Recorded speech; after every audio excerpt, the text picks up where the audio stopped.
नमस्कार साथियों।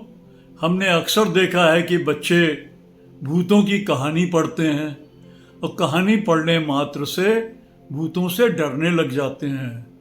उनके दिल में ये डर इतना समा जाता है कि एक कमरे में अकेले जाएंगे भी नहीं।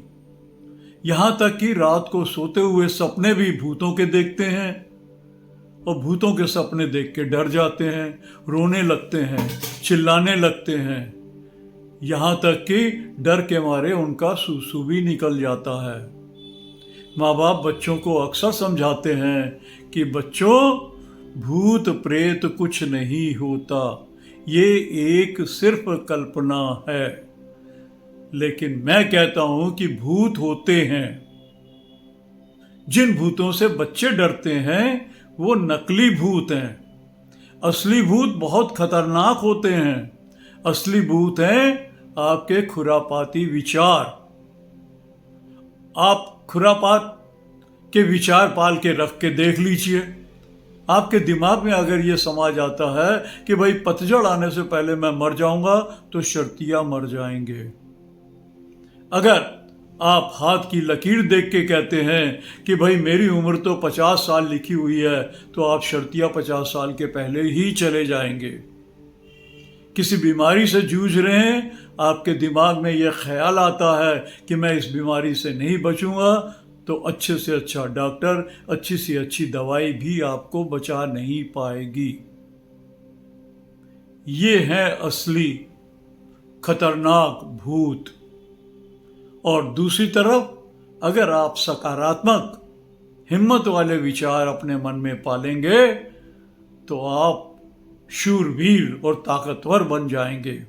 यहाँ तक कि अगर आपका पैर कट चुका है, तो नकली पैर लगाकर माउंट एवरेस्ट की चढ़ाई भी चढ़ सकते हैं। सकारात्मक विचार की ताकत सबसे ज्यादा अच्छा उदाहरण वीर अभिमन्यु का है।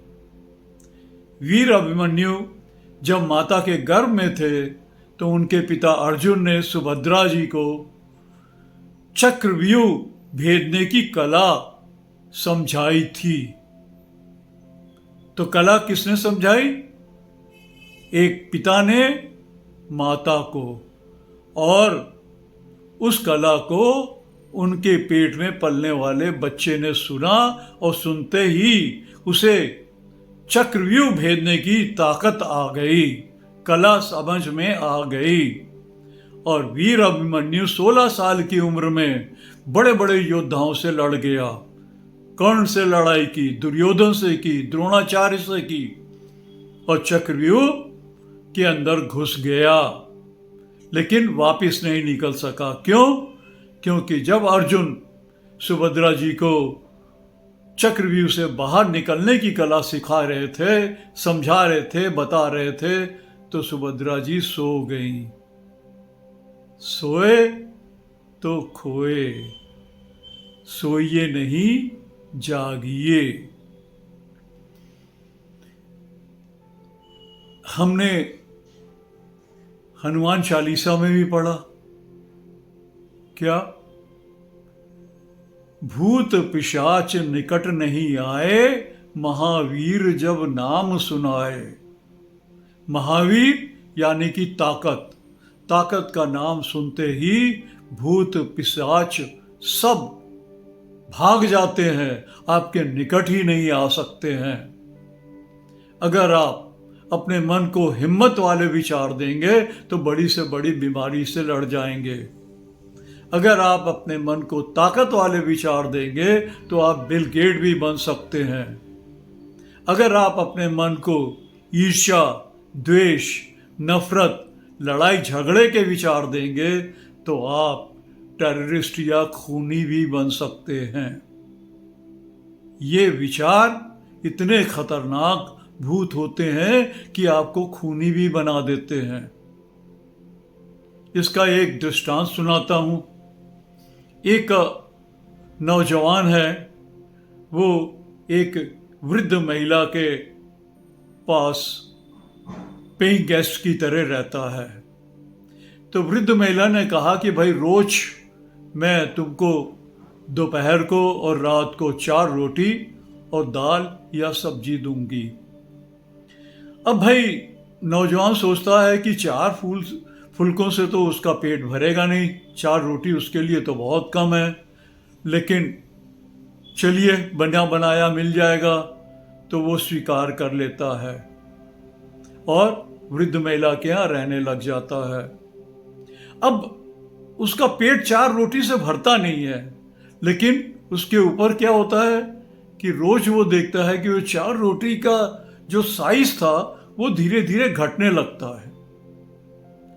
अब कभी कभी वो दाल डालना ही शायद भूल जाती हैं, खाली पानी ही पानी होता होगा। तो ऐसे घटिया दाल देख के उसे बड़ी गुस्सा आती है। वो हमेशा यही सोचता है कि ये वृद्ध महिला ये पैसे बचा बचा के करेगी क्या। धीरे धीरे उसके रोटी का साइज और घटने लगता है और उसके दिल में नफरत की भावना बढ़ती चली जाती है। यहां तक कि उसके दिल में ख्याल आता है कि एक दिन गुस्से में आकर मैं इस वृद्ध महिला का खून कर दूंगा। लेकिन अपने विचार को किसी तरीके से वो दबा के रखता है, लेकिन वृद्ध महिला की छोटी रोटी देख के उसे रोज गुस्सा जरूर आता है। एक दिन उसका फुटबॉल का मैच था, फुटबॉल का मैच खेलने गया, बड़े हिम्मत से खेला, थक गया, वापस आया तो वृद्ध महिला ने कहा कि आज मेरी तबीयत कुछ ठीक नहीं थी, इसलिए मैंने तुम्हारे लिए दाल और खाली 4 की जगह 5 पीस ब्रेड के दे दिए हैं, उसी से तुम्हें अपना पेट पालना है। वो एकदम भूखा और आज 4 रोटी भी नहीं। वो अपने गुस्से को कंट्रोल नहीं कर पाया और सीधा गया और वृद्ध महिला का गला दबाकर उसको मौत के घाट उतार दिया। है ना खतरनाक भूत? मानते हैं ना भूत होते हैं? तो साथियों, अगर आप हिम्मत के विचार दोगे तो बिल गेट बनोगे, ताकत के विचार दोगे तो बड़ी से बड़ी बीमारी से बचोगे, और गंदे विचार दोगे तो खतरनाक भूत बन जाओगे। इसलिए मेरी आपसे प्रार्थना है कि अपने मन को हमेशा शुद्ध और अच्छे विचार ही दें। सवेरे उठते ही ईश्वर से प्रार्थना करें और अपने मन में बोलें कि मैं बहुत ताकतवर हूँ, मेरे पास ईश्वर की अपार शक्तियाँ हैं, मैं सर्वशक्तिमान हूँ, मैं शरीर से बिल्कुल बीमारी मुक्त हूँ, किसी टाइप की कोई भी बीमारी मुझे पास है ही नहीं, और मैं अपना जीवन और आज का दिन बहुत शांति, प्यार और हिम्मत से बिताऊंगा। शाम को फिर सोने से पहले ईश्वर का शुक्रिया करें कि ईश्वर आपकी कृपा से मेरा दिन बहुत अच्छा बीता। तो साथियों, आप चाहें तो भूत बन सकते हैं और चाहें तो महावीर ताकतवर बन सकते हैं। आपकी मर्जी, जैसा चाहें वैसा पाएं। Thank you.